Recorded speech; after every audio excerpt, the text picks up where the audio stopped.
The Bible indicates that there will be a great apostasy during the end times.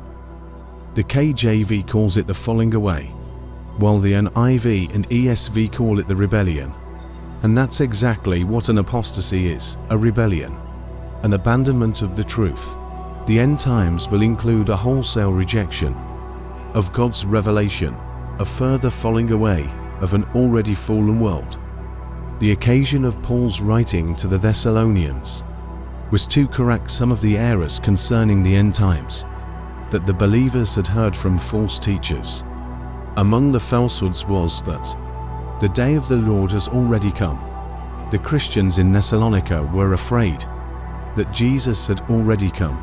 They had missed the rapture, and they were now in the tribulation. Paul had already explained the rapture to them in his first letter. Paul writes his second letter to assure them that, contrary to what they had heard, and despite the persecution they were enduring, the day of Christ had not yet come. In 2 Thessalonians verse 3, Paul makes it clear that the day of the Lord, a time of worldwide judgment, will not transpire until two things happen. First, the falling away, or great apostasy, must occur. Second, the man of lawlessness must be revealed, he who is called the son of perdition, also known as the Antichrist. Once this person makes himself known, the end times will indeed have come. Numerous speculations about the identity of the man of sin, beginning in the 1st century, have included Caligula, Caius Caesar, Mohammed, Napoleon, and any number of Roman popes.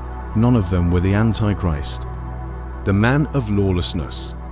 According to 2 Thessalonians verse 4, is the one who will oppose and will exalt himself over everything that is called God or is worshipped, so that he sets himself up in God's temple, proclaiming himself to be God. Clearly, this has not yet happened. No one since Paul's time has set himself up as God in the Jewish temple.